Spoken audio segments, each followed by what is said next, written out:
passé et l'avenir au secours du présent. Le beau est toujours bizarre. Non, je n'y crois pas. Rien ne distingue les souvenirs des autres moments. Le bizarre est souvent beau.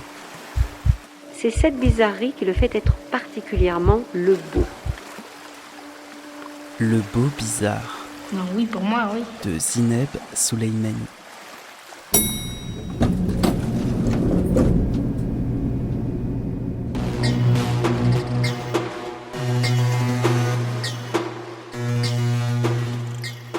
Bonjour à tous et bonjour à toutes. Bienvenue dans Le Beau Bizarre, un espace sonore libre et hybride. Un espace qui navigue volontiers dans les langues et les géographies pour continuer à faire entendre les voix des marges. Et pour cet épisode, nous sommes à Bruxelles pour un des très stimulants festivals européens, le Kunsten Festival des Arts. Et un épisode avec un habitué du festival, le danseur et chorégraphe Radwan Breziga. Bonne écoute à vous!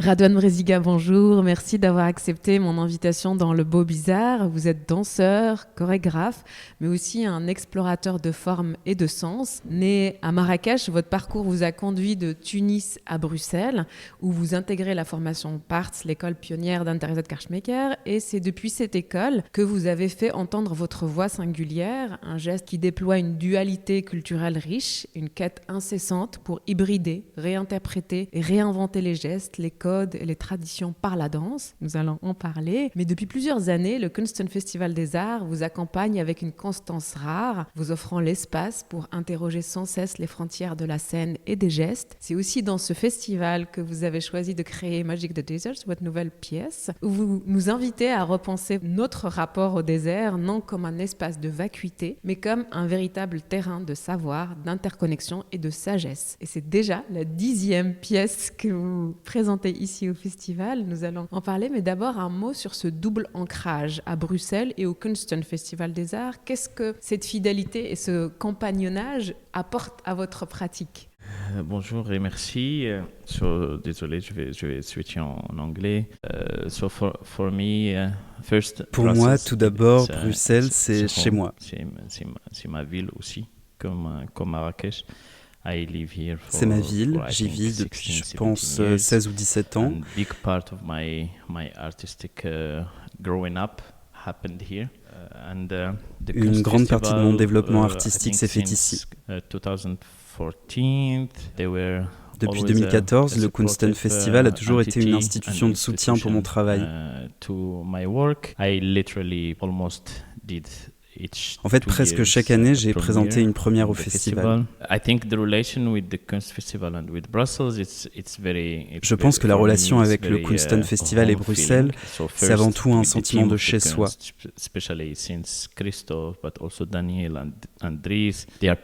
Le Kunsten Festival et son équipe, à l'époque de Christophe, mais aussi depuis l'arrivée de Daniel et Dries, sont des personnes avec qui j'ai une relation de dialogue constant autour du travail, de l'art en général, mais aussi autour du questionnement que je porte en moi.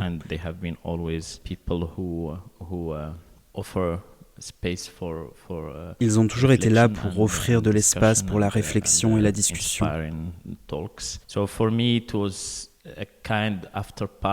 Pour moi, après l'école, il y a eu ce compagnonnage avec le festival et son équipe.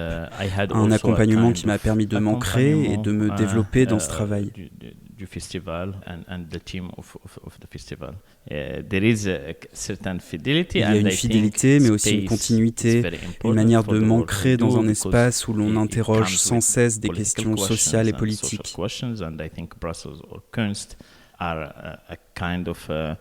Pour moi, Bruxelles, le Kunsten Festival sont un laboratoire. Un lieu où je peux développer mon travail tout en l'ancrant dans un environnement qui, pour moi, façonne la manière dont je crée. Ce n'est pas le seul endroit où je travaille, mais c'est là où mon travail prend une forme très particulière.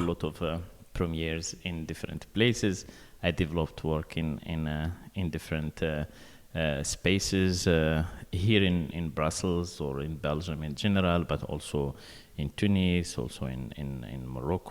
J'ai aussi développé des pièces ailleurs, à Tunis, au Maroc, à Sharjah, etc. Mais ici, avec le Kunsten Festival, c'est un lieu où j'expérimente mon travail et l'amène ailleurs.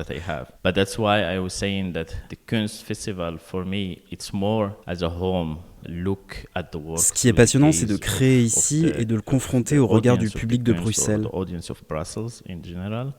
Cela me permet de voir mes œuvres sous un autre angle, de m'ouvrir à d'autres perspectives.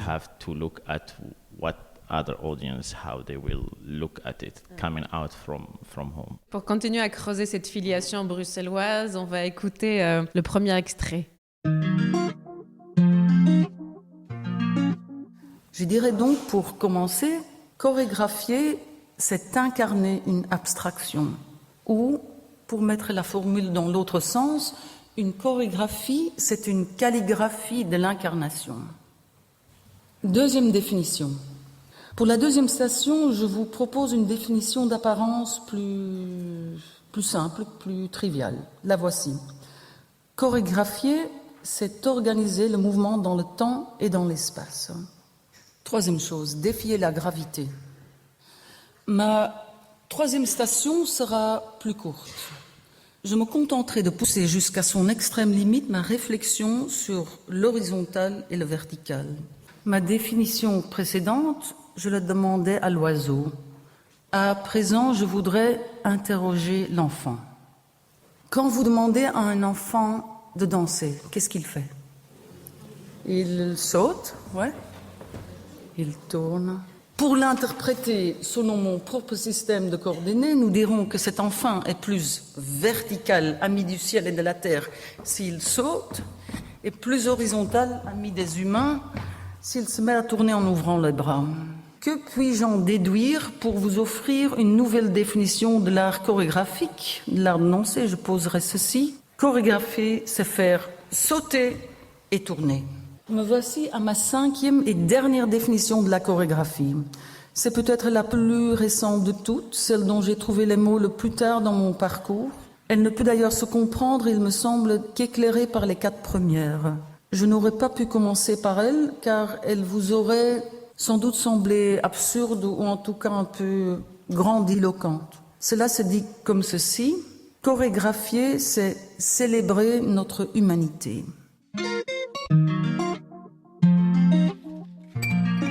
Un montage ici avec la voix d'Anne-Theresa de Kersmaeker qui, lors de sa leçon inaugurale au Collège de France, tente de définir le geste de chorégraphier. Anne-Theresa de Kersmaeker qui est une figure importante dans votre parcours puisque vous êtes donc formée à Parts, école qu'elle a fondée. Mais vous avez aussi co-signé avec elle une pièce qui revisite les 4 saisons de Vivaldi. Comment ces mots résonnent en vous et que représente pour vous cette chorégraphe importante de la danse contemporaine européenne? Yeah, I think first Anne-Theresa for me someone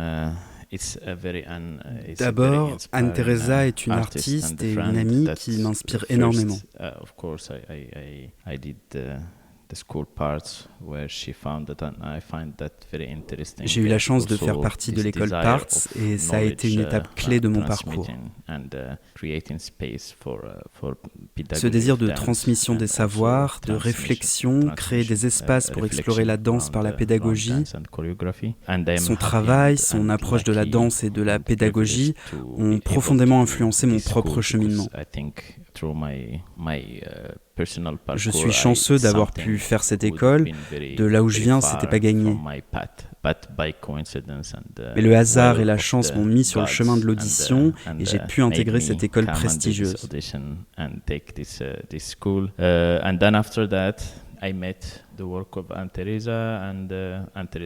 Ensuite, j'ai rencontré le travail d'Anne-Theresa. Il y avait déjà une connexion, une compréhension instinctive de nos visions artistiques dès l'école.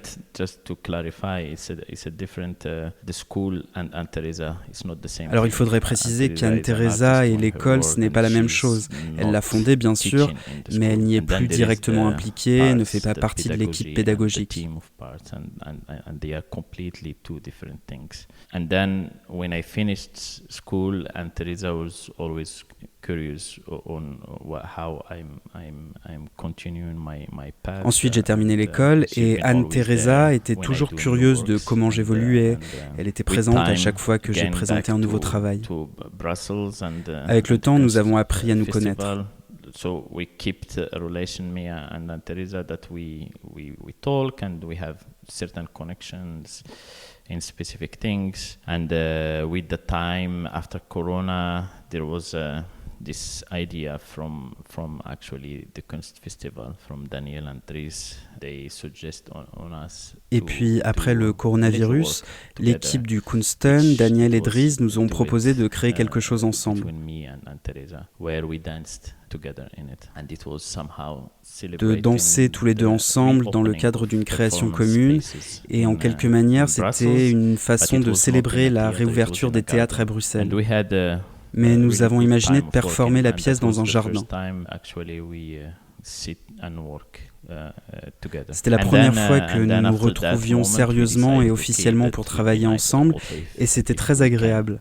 C'est là que nous nous sommes dit, et pourquoi pas créer quelque chose de plus ambitieux ensemble, et c'est comme ça que la pièce sur Vivaldi est née. I think the definitions of Anne-Theresa's choreography are beautiful and interesting. Of course. Quant à la définition de la danse, sa définition est belle et intéressante, bien sûr. Certaines choses sont évidentes en ce qui concerne la chorégraphie. On peut la définir de manière complète, comme si l'on voulait être un peu plus objectif ou général. Mais pour moi, c'est aussi une question personnelle. C'est une définition qui vient de l'artiste, de l'entité, de l'individu. Que signifie être chorégraphe et faire de la chorégraphie? Pour moi, en fait, cela change en fonction des créations et des projets. Car je réalise aussi des projets qui sont de la chorégraphie pour la scène. Avant, la plupart de mon travail était lié au travail spécifique à un site, des créations in situ. Donc la chorégraphie m'amène à la question de l'espace. Qu'est-ce que l'espace de la performance? Comment définir un espace de performance qui soit en dehors du théâtre? Et qu'est-ce que cela signifie de créer un imaginaire collectif? Mais il y a aussi, vous savez, certaines créations que je fais dans des théâtres, ce qui ouvre des questions différentes, mais aussi certains projets que je fais, il s'agit en réalité de création d'installations, des installations de travail. Des installations de travail où la chorégraphie, c'est ce qui reste après un geste, et pas seulement ce que nous voyons à l'instant même.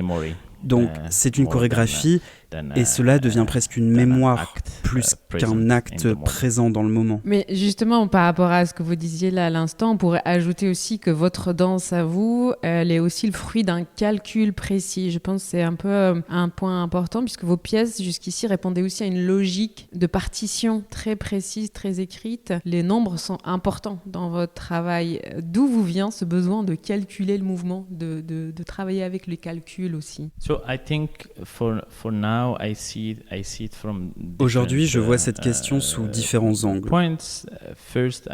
Tout d'abord, je pense que c'était une approche pratique. C'est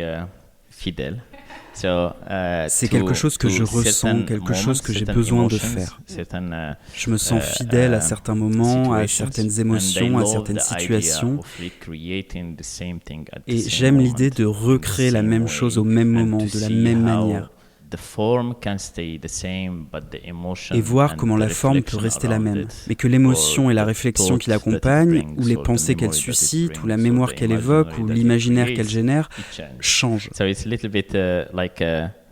little bit like architecture, you know. C'est un peu comme l'architecture, vous savez. On construit quelque chose, puis avec le temps, cela prend des significations différentes. Mais en réalité, le bâtiment lui-même ne change pas tellement. En réalité, l'imaginaire autour de lui continue de changer au fil du temps. Et pour moi, c'est quelque chose que j'aime beaucoup explorer dans le mouvement. C'est là que les partitions, les nombres, l'écriture, la composition interviennent.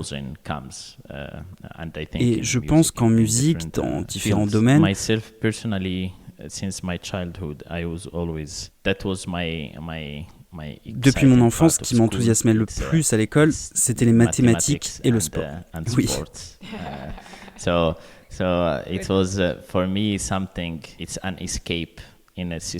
Donc pour moi, cela représentait une échappatoire dans un système scolaire où tout repose sur l'apprentissage par cœur et la reproduction de la même chose, ce que je faisais très mal. Donc pour moi, comprendre les logiques des mathématiques, de la géométrie, c'était plutôt un jeu. C'était un échappatoire pour l'imagination, mais aussi un échappatoire pour avoir de meilleures notes, car cela me permettait de compenser mes difficultés dans d'autres matières. Pour moi, c'était la première relation avec cette idée des nombres et de la géométrie. En grandissant, j'ai aussi réalisé que mes ancêtres étaient très impliqués dans la géométrie, les nombres, les formes. Et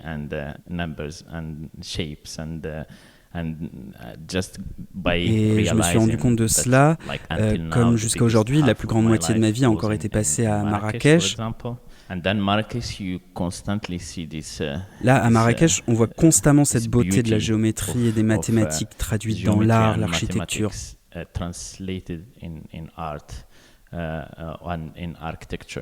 And I think this is something unconsciously was also Et je pense que c'est quelque chose qui m'a aussi influencé inconsciemment. Vous savez, vous pourriez dire que c'est le premier véritable art que j'ai rencontré.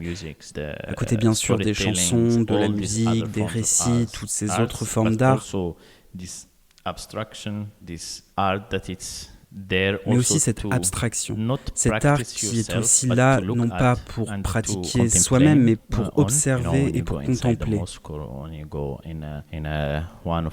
Vous savez, quand vous entrez dans une mosquée ou dans un de ces vieux espaces, ou même dans les rues, et que vous voyez ces géométries très belles, vous n'avez pas vraiment à faire autre chose que de les contempler.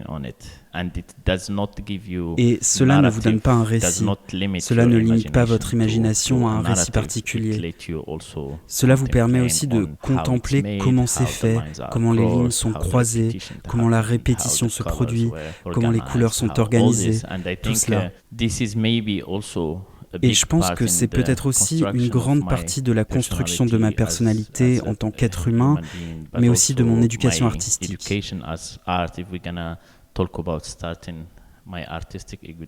Si l'on parle de mon éducation artistique, avant d'entrer dans les institutions d'éducation, et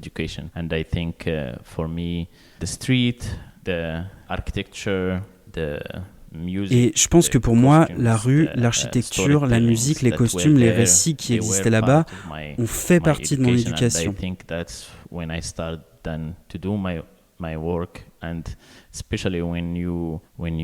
Et je pense que c'est là que j'ai commencé à faire mon travail. Et surtout quand vous épuisez certaines idées, certains concepts avec lesquels vous commencez.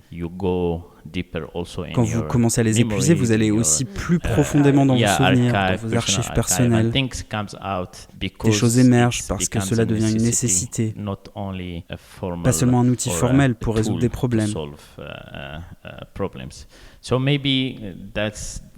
peut-être que c'est là que ces nombres et cette géométrie viennent. Cette nouvelle pièce s'inscrit dans une trilogie que vous avez pensée autour des éléments naturels. Il y a eu Atlas qui convoque la montagne. Ici, vous vous attardez sur le désert et puis il y aura la mer. Quelle intuition a présidé à l'idée de cette trilogie chorégraphique? Quel était le point de départ? First, I was doing another trilogy before. D'abord, j'avais réalisé une autre trilogie avant ça, et après cette première trilogie, j'ai créé un travail intitulé Libya. Et cette autre trilogie se concentrait sur la manière de regarder l'histoire du point de vue des peuples indigènes de l'Algérie et du Maghreb, en Afrique du Nord. Et à travers ce travail, ces espaces revenaient constamment. D'abord, parce que l'idée que les peuples amazirs fassent partie intégrante de ces trois espaces, même le drapeau des peuples amazirs en fait, le bleu, le vert, le jaune représentent la mer, la montagne et le désert. Et dans ses travaux aussi, à travers le travail d'Ibrahim El-Kouni, qui a beaucoup écrit sur le désert, mais aussi sur des œuvres.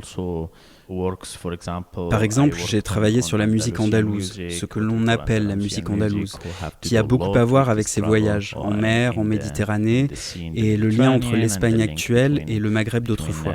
Spain now and North Africa before. So these spaces were constantly coming as concepts, but also as a Et ainsi, ces espaces revenaient constamment comme des concepts, mais aussi comme des espaces spirituels. Et puis, ils ont commencé à apparaître réellement comme des objets. Pour clarifier, dans mes pièces, j'utilisais des vidéos de ces espaces. J'utilisais des références provenant de ces espaces. Mais c'était toujours en quelque sorte caché à l'intérieur, dans une structure beaucoup plus complexe. Donc, pour être plus clair, quand j'ai fini cette trilogie, ces espaces sont restés très présents dans mon esprit. Moi-même, mes ancêtres viennent de la montagne. Je me suis donc rendu compte qu'il y avait cet espace qui porte un savoir spécifique et qui entretient une relation particulière avec la nature. Et il porte en lui, si on peut dire, une forme de production culturelle. Il porte une manière spécifique de produire les choses dans tout ce qu'il touche. Et j'ai commencé à m'intéresser à cette relation avec la nature lorsque la nature est beaucoup plus imposante que la ville. On ne peut pas changer la montagne et le désert non plus. Cela peut vraiment vous forcer à changer parce qu'on n'a pas le choix. Et je trouve cela très beau et très poétique que ces trois espaces détiennent encore un pouvoir sur l'être humain. Et ils conservent une difficulté à être domptés ou contrôlés et transformés. Donc je voulais travailler sur ces trois espaces en tant que tels pour sortir de la complexité de ce sur quoi je travaillais.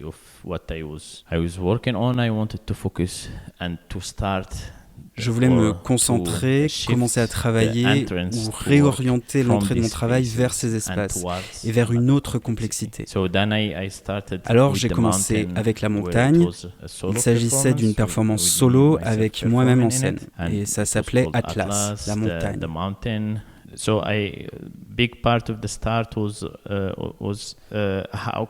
Et une grande partie du début consistait à se demander comment puis-je habiter cet espace et quels autres êtres habitent cet espace. Et là, cela m'est venu grâce à différentes inspirations. L'idée m'est venue de l'animal, comment regarder cet espace à travers le regard de l'esprit de l'animal du lieu. Ce que j'appelle l'esprit animal de l'espace, c'est comme quand vous allez dans certains espaces, il y a un animal qui maîtrise vraiment l'espace et sait comment survivre dedans. Mais plus précisément, c'est difficile de se rapporter à ces espaces. Cela devient presque une représentation de cet espace.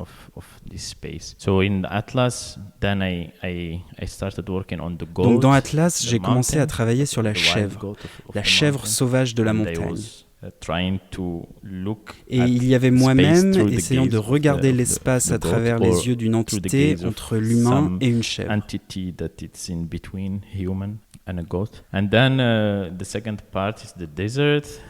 Et puis la deuxième partie, c'était le désert. Et donc, bien sûr, pour différentes raisons, dans le désert, je voulais inviter d'autres personnes à découvrir cette relation avec cet espace. Et l'une des grandes raisons était aussi parce que la montagne, c'est quelque chose que je connais. Et c'est quelque chose de personnel pour moi. Je peux faire ma propre recherche à travers moi-même, mais aussi à travers mes ancêtres et aussi ma famille aujourd'hui. Mais le désert, c'est quelque chose pour lequel j'ai besoin aussi d'autres réflexions, d'autres manières de regarder et de ne pas avoir qu'une seule idée. Mais ce que cela signifie, cet espace ici. J'ai donc invité 7 performeurs, mais aussi des personnes comme Maya Awad, qui est chercheuse et qui a des ancêtres qui viennent du désert. Ils sont Touaregs. et son père, qui est un poète très célèbre, avec qui nous avons aussi travaillé sur son œuvre. Ils ont un accès beaucoup plus direct à cet espace et une connaissance bien plus intime de celui-ci. Et puis il y avait cette idée que, bien sûr, il y a notre perspective, mais il y a aussi la perspective de quelqu'un qui peut nous guider. Pas seulement nous faire regarder cet espace sous un autre angle que nous n'avons pas, à moins que nous partions et vivions dedans. Et puis la troisième partie serait la mer.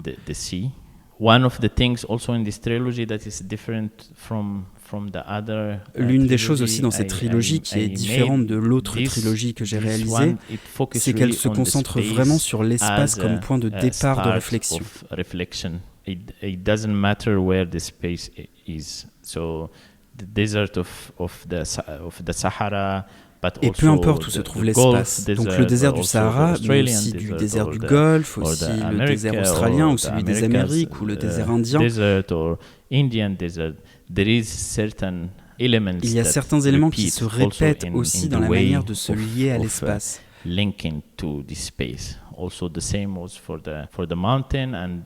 Cela vaut aussi pour la montagne et ce sera pareil pour la mer. Ce n'est plus à travers la perspective de mes ancêtres, mais c'est une ouverture, je dirais, à la question des peuples indigènes habitants de ces espaces, mais aussi la question de la manière dont cet espace, ou tout autre, façonne la culture et l'art et les dynamiques sociopolitiques. On va revenir à cette idée-là après, mais juste pour prendre au moins une question sur l'arrivée en salle pour nous public. Donc, dans votre nouvelle pièce, on entre dans la salle d'abord par l'odeur. Quelque chose d'assez spirituel, justement, s'installe d'emblée et conditionne comme ça notre disponibilité ensuite. Ça démarre dans la pénombre, dans un silence qui dure un moment, un certain temps où on peut observer des silhouettes comme ça vivre et se déplacer dans l'espace, peut-être créer une communauté comme ça. Et pour cette nouvelle pièce, donc vous partez du désert comme un espace perçu comme vide, mais que vous présentez comme un lieu d'abondance et de présence. Comment vous avez travaillé avec cette idée du vide fertile dans votre écriture, de partir du vide, mais qui est habité et chargé comme ça? D'abord, je pense qu'il y a quelque chose de très important avec Maya. Quand nous avons commencé à travailler ensemble, elle m'a dit une idée forte et je pense que c'était très important dans la création. La première chose qu'elle m'a dite, c'est que le désert n'est pas vide. Et je suis probablement ignorant de ces espaces, mais c'était vraiment comme une claque. Je me suis dit, oui, c'est vrai, le désert n'est pas vide. C'est une idée super coloniale et occidentale que de le penser. Et même juste la perception de cet espace, que le désert soit vide, qu'il n'y ait rien et qu'on puisse y faire tout ce qu'on veut et qu'on cherche là-bas le vide. Je pense qu'il y a cette idée qui a changé dès le début du travail. Il y a un certain rythme, je dirais, un rythme différent, mais ce n'est pas vide. C'est un rythme lié à la nature et à l'écosystème, mais c'est très animé par des événements. Pour moi, cela dépend du regard avec lequel tu regardes et de la perspective que tu adoptes. Et c'est pour ça que peut-être au début, il y avait ce moment sombre, très long. Parce que dans le désert, quand j'y étais, ce qui est très frappant, c'est le changement de lumière. Et pour moi, c'est un événement, un énorme événement. C'est comme un grand changement. Peut-être qu'on ne le ressent pas aussi fortement en ville, mais dans le désert, la lumière est très forte à chaque petit moment de la journée. Et cela a un impact sur tes émotions et aussi sur ton imaginaire. Et je pense que pour moi, c'était vraiment comme une dynamique immense. Et puis bien sûr, il y a tous les animaux, les insectes, les plantes. Et bien sûr, il y a les gens qui vivent dans le désert. Et eux ne sont pas tous comme ça. Ce ne sont pas des gens qui restent au même endroit et qui construisent des villes. Et puis il y a aussi ce concept que la Terre, ce n'est pas quelque chose à prendre et à remplir de choses. Mais en fait, tu peux juste passer à travers et aller ailleurs. Et peut-être qu'en tant que gens de la ville, quand tu vas dans un endroit, il se peut qu'un groupe entier ou une tribu passe par cet endroit, mais tu ne l'as pas vu à ce moment-là. Tu viens et tu ne vois rien, et tu vois une sorte de vide, et tu l'interprètes comme du vide, mais ces gens qui sont passés par là reviendront à ce même endroit, mais avec un rythme différent. Ils ne partiront pas à 8h du matin pour revenir à 17h. Donc, pour moi, il s'agit de cette question de dynamique du désert, ou de tous ces espaces comme la montagne, le désert et la mer. Il s'agit du rythme qu'ils ont. Et oui, c'est exactement comment la perspective avec laquelle nous travaillons n'est pas vraiment programmée sur notre vision de la ville. Sur ce que cela signifie, vide et plein. Qu'est-ce que cela signifie, rapide et lent? Qu'est-ce que cela signifie, nuit et jour? C'est ce que je questionne aussi dans ce travail.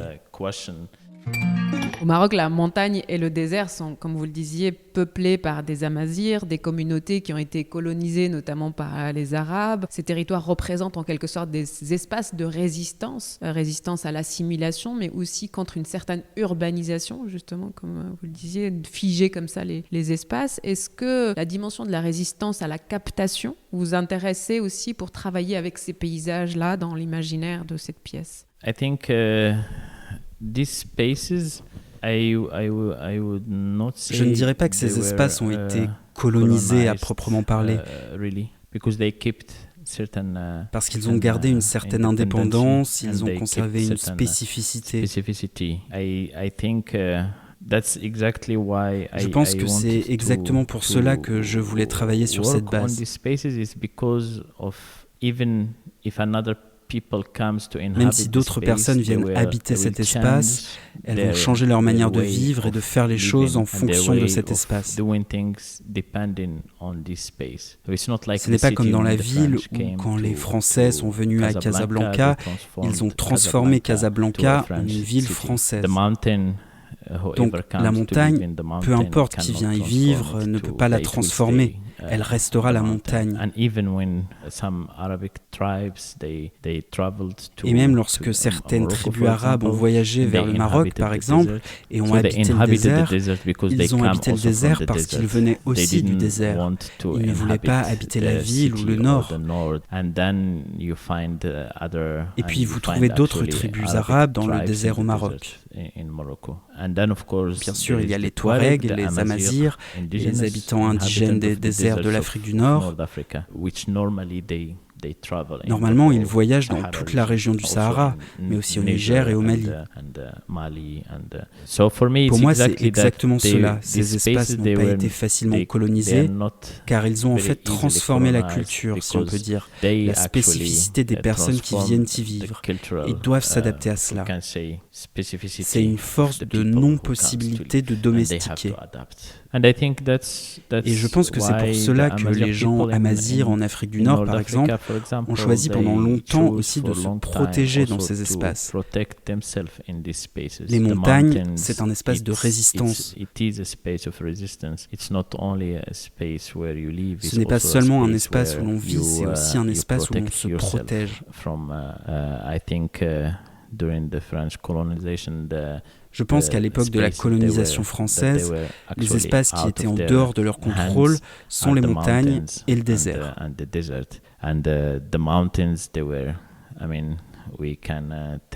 Et les montagnes, je veux dire, on peut prendre par exemple le cas d'Abd el-Krim dans le Rif et la résistance à la colonisation espagnole. Je pense que c'était la guérilla. Ils utilisaient la difficulté des montagnes pour se protéger et attaquer. Et c'est la même chose dans le désert. Les résistants utilisaient le désert comme un espace difficile à dompter pour se protéger. Et je pense que c'est ce qui rend ces espaces non seulement comme un écosystème, mais politiquement, cela les rend aussi un symbole de résistance. Et c'est ce qui fait que pour moi, c'est un élément important dans cette trilogie.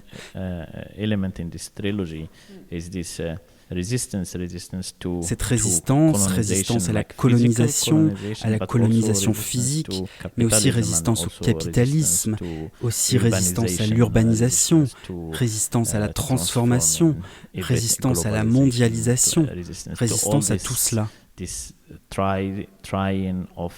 Cette tentative d'unifier tout le monde en une seule chose. Unifier, mais de manière négative, pas de manière positive. Pas les idées, mais plutôt rendre tout accessible, tout facile à utiliser. Et je pense que ces espaces conservent encore cet élément de résistance.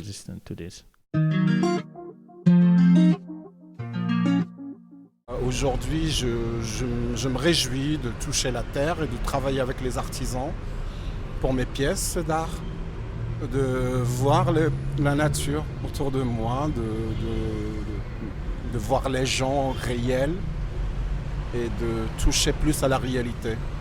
La réalité parce que je crois que c'est quelque chose d'intéressant aujourd'hui dans ma pratique. Déjà, j'ai appris l'art avec une langue qui n'est pas la mienne, une langue qui est différente de la langue avec laquelle j'ai conçu mes sentiments et mes idées. Aujourd'hui, je retrouve en fait chez les gens simples, dans la marge, dans les montagnes, dans la campagne, cette chose qui me rassure. Il y a de l'assurance dans cela. L'art, c'était à l'école en fait, Mais avant à l'école en fait, dans mon bled, j'étais fasciné par tu vois les gosses gamins j'étais, et ces magiciens qui prenaient trois feuilles de palmier et fabriquaient des trucs, tu vois. J'étais fasciné, j'appartenais à, je sais pas comment dire, j'appartenais à un univers de femmes dans lequel ma grand-mère qui a perdu son mari très jeune était là, la femme que tout le monde doit respecter, et c'est la Lazara. Et j'étais à côté d'elle et je voyais ces femmes fabriquer des choses, crier, chanter. Je voyais cette joie que par la suite à l'école, je comprends que c'est quelque chose qui s'appelle art. Après au lycée, on m'apprend que c'est du folklore. On me dit non, mais tu vois l'histoire de l'art c'est comme ça, c'est vertical, c'est occidental.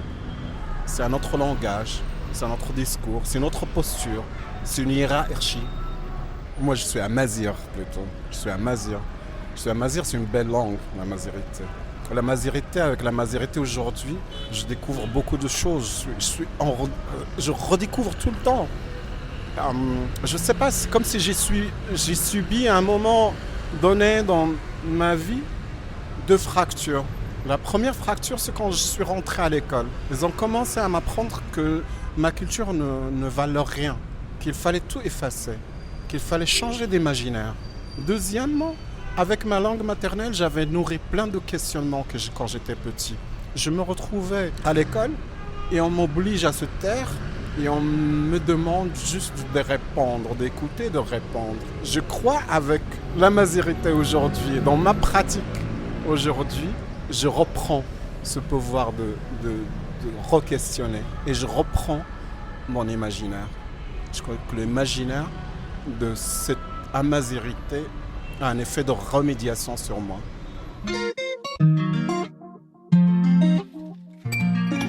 Ici, la voix de l'artiste marocain Bark Bouchichi, installé de manière presque sédentaire au sud de Marrakech, alors que ses pièces voyagent dans les foires et biennales d'art contemporain du monde entier. Il parle de ce retour à la langue amazigh comme une manière de retrouver son imaginaire premier. Est-ce que c'est un geste aussi qui existe dans vos recherches, que vous associez à vos créations, retrouver l'imaginaire d'une langue maternelle? I think for me it's two things. Je pense que pour moi, c'est deux choses. D'abord, c'est quelque chose de très personnel, cette relation à mon amazirité et mon lien émotionnel avec elle en tant que langue. Comme ma mère, c'est très beau ce que dit Mbarek, et c'est très mignon, parce qu'il parle de sa grand-mère, Zara. Ma mère s'appelait Zara. Donc pour moi, c'est définitivement une mère, une relation maternelle. Et pour moi, je n'ai jamais, sincèrement, je n'ai jamais remis en question mon identité amazigh. Je savais depuis mon enfance, à travers ma mère, que je suis amazigh. Et fier d'être amazigh, même si je parle darija ou j'apprends l'arabe ou une autre langue. Culturellement, nous sommes assez ouverts, par exemple, à l'arabe. J'ai beaucoup d'appréciation et nous avons aussi beaucoup de connaissances issues de cette langue. Mais je n'ai jamais eu dans ma vie un moment où j'ai douté de mon identité. Je ne l'ai jamais questionné. Donc, pour dire, je n'ai jamais eu besoin de revenir là-dessus. C'était clair pour moi.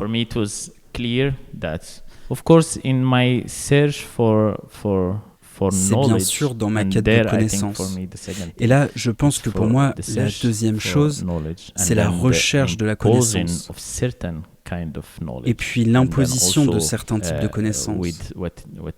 Et aussi, ce qu'il dit, je trouve cela très beau, comme dans le système scolaire, mais aussi dans le système artistique et aussi dans le système mondial, il y a une manière de hiérarchiser les connaissances, de mettre certaines connaissances sur un piédestal et de définir ce qui est important. Quel type de connaissance est important? Quel type de connaissance est moins important? Ce que tu alimentes constamment comme étant une connaissance importante. Et donc, pour moi, c'est là que la prise de conscience est survenue. C'est à ce moment-là que je me suis rendu compte que j'étais enfermé dans un système où je m'étais habitué à certaines hiérarchies de connaissances.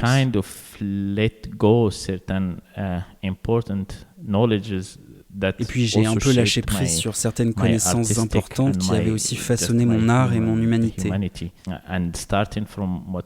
Et en partant de ce que nous avons dit au début, en partant de l'endroit où j'ai grandi, la ville et la montagne, ce sont une autre forme de connaissances qui ne correspondent pas à ce que les institutions nous offrent comme savoir, mais c'est une autre forme de connaissance. Et même cela va au-delà dans mon cas, parce que j'ai étudié la danse et le mouvement. Et la danse et le mouvement sont une autre forme de connaissance qui n'est pas celle que l'on célèbre comme étant la plus hiérarchisée, la plus importante dans nos sociétés. Et puis après, il y a aussi cette relation à l'émotion. Et comment les émotions sont une connaissance aussi importante que celle intellectuelle. Et puis, bien sûr, cela va encore plus loin. Comment la connaissance spirituelle est importante, comment elle me façonne aussi. Elle façonne les gens. Et tout ça, pour moi, il y avait tellement de hiérarchie dans un système que j'ai étudié dans l'art. Pas seulement l'art, mais aussi la vie que j'ai eue à un moment donné à me dire attends, Oudaden que j'écoutais, qui est ce groupe amazigh très connu, c'est plein de toutes sortes de connaissances artistiques. Je n'ai pas besoin d'étudier autre chose. Je veux dire, on a besoin de cela, mais cela ne signifie pas que pour être crédible, il faut avoir certaines connaissances. Et pour moi, cela a été un moment très important dans un changement, dans ma manière de créer. C'est quand je me suis rendu compte que, attendez, il y a toute une vie à ce moment-là, je n'étais pas en train de regarder à travers le prisme de... Et c'est pourquoi la plupart de mon travail est en réalité, si tu prends le grand parapluie qui abrite tout mon travail, il s'agit en fait d'une question de connaissance, une question de hiérarchie des connaissances. Et pour moi, cela est fondamental en tant qu'interprète, que danseur, chorégraphe, et dans la connaissance du corps et du mouvement.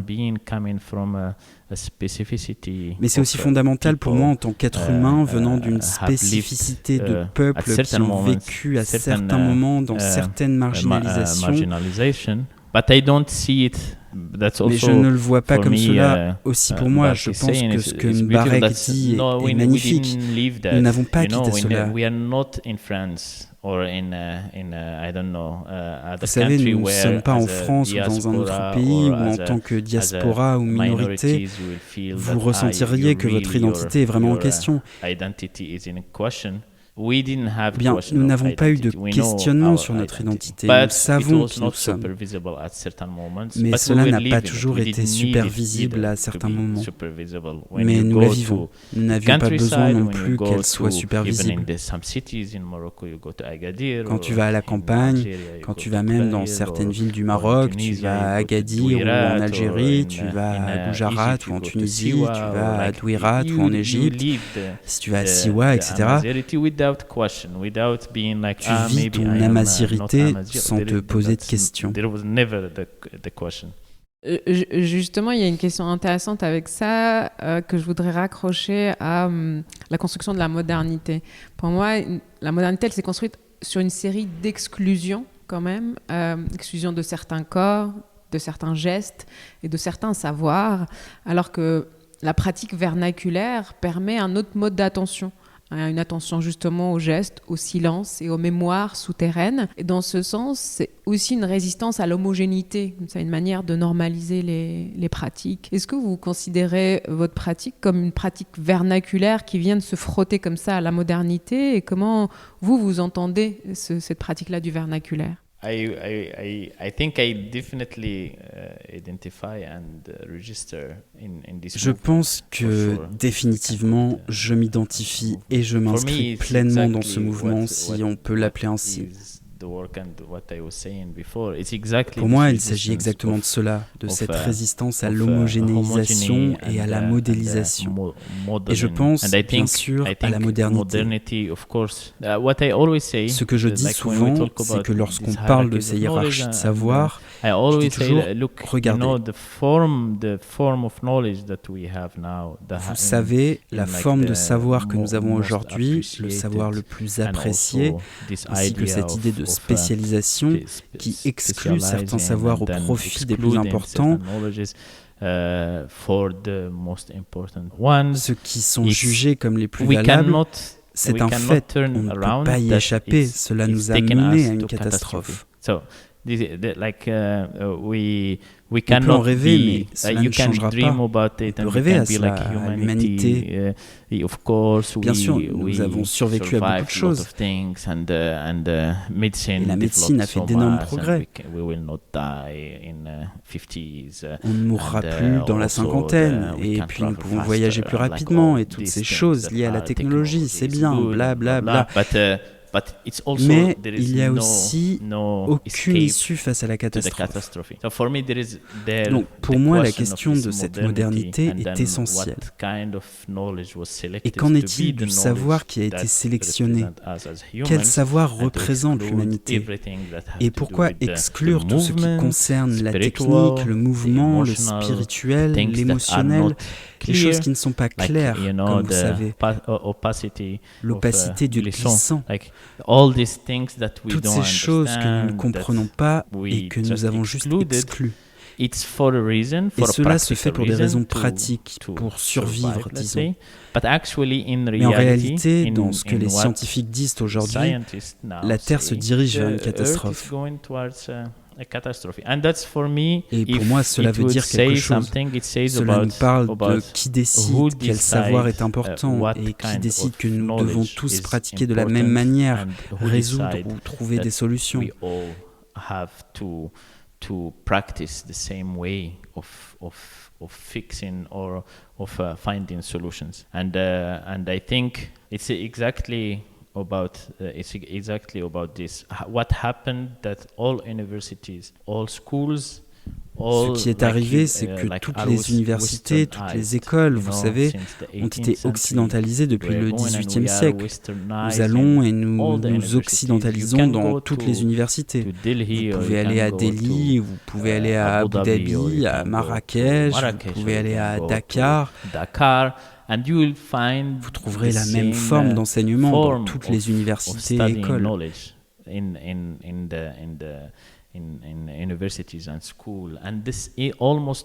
Et pire encore, vous trouverez les mêmes noms de savants, blancs, masculins, provenant des mêmes pays, la France, l'Allemagne, l'Angleterre.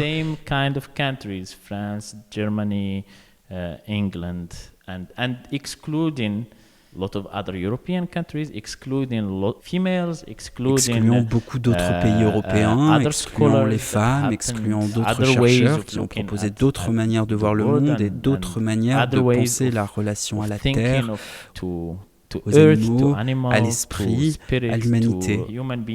Tout cela est exclu. Et c'est à ce moment-là qu'il faut se demander quel type de scène nous est présenté. Ces 5-6 chercheurs blancs masculins qui s'imposent. Et puis après, bien sûr, chacun peut approfondir sa propre réflexion pour dépasser cela. Mais pour moi, c'est une problématique. Maintenant, on n'a pas d'autre choix que de résister et d'essayer de dire regardez, nous savons que ce n'est pas tout pareil. Nous n'avons pas besoin de ressembler à tout le monde. Nous n'avons pas besoin d'être un modèle et nous n'avons pas besoin de tout étudier de la même manière et de tout comprendre sous le même prisme ou dans la même langue ou la même pratique.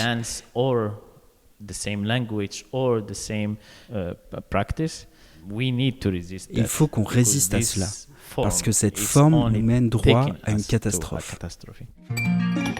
L'amazirofuturisme, décliné de l'arabo-futurisme ou du golf-futurisme, est ancré dans la mouvance décoloniale, réinvente l'avenir des peuples amazirs en réinterrogeant leur histoire, leur langue et leurs valeurs, tout en déconstruisant les héritages coloniaux. Ce mouvement ne se contente pas de regarder en arrière, mais invite à imaginer justement un futur désirable où les peuples amazirs libres de toute domination s'affirment dans les dynamiques sociales, culturelles, technologiques de demain. C'est une démarche qui réinvente la modernité dans un sens à travers le prisme des peuples marginalisés. Est-ce que vous vous reconnaissez dans ce mouvement et est-ce que votre travail sur scène participe à cette forme d'utopie aussi, qui regarde vers le futur? It's very beautiful concept.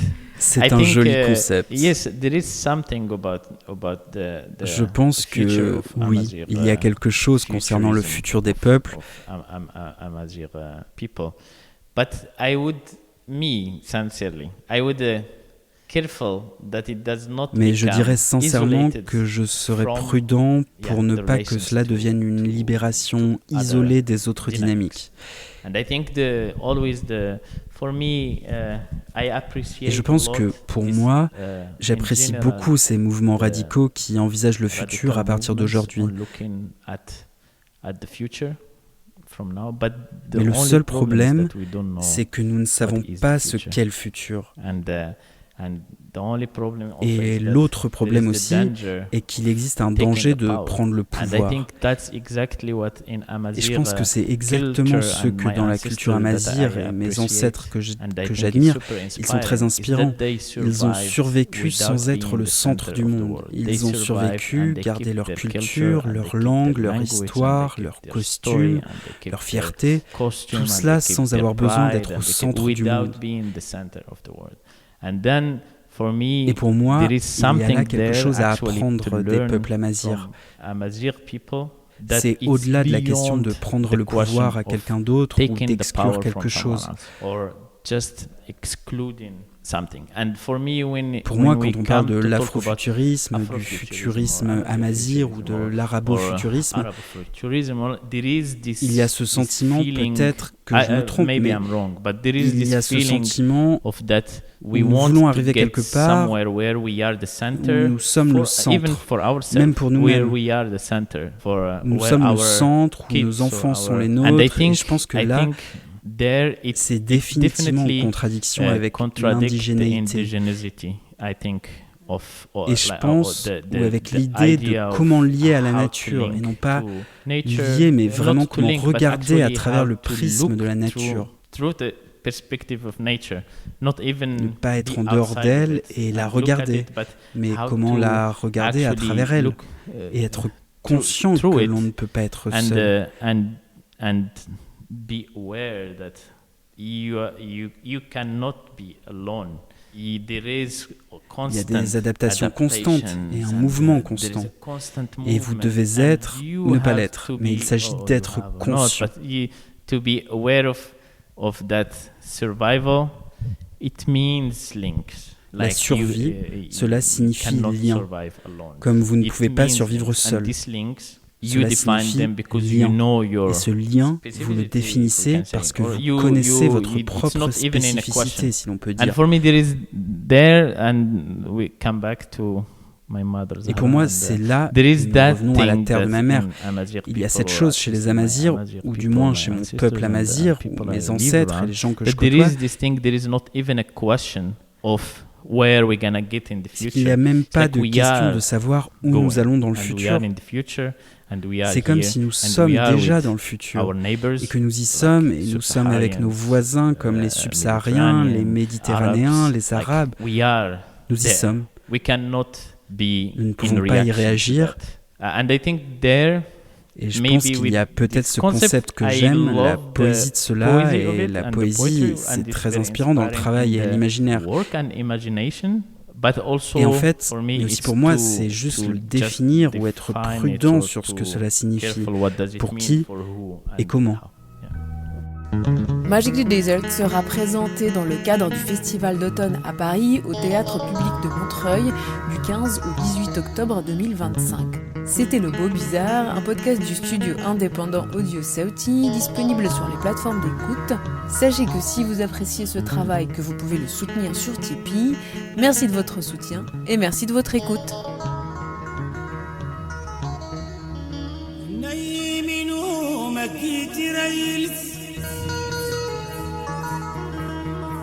رخصنا اختربي غرس رسيسنا ينعي العقل قيغك تفوت من الدر نكيت التي مسكو سنت من الدر نكيت التي مسكو سنت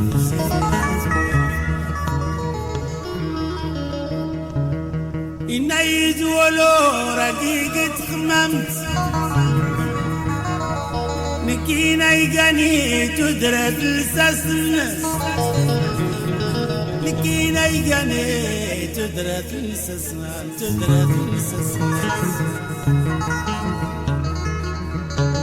نغسنو تصي توريلين يقال روح وين ربي دافت نخلق يقال روح وين ربي دافت نخلق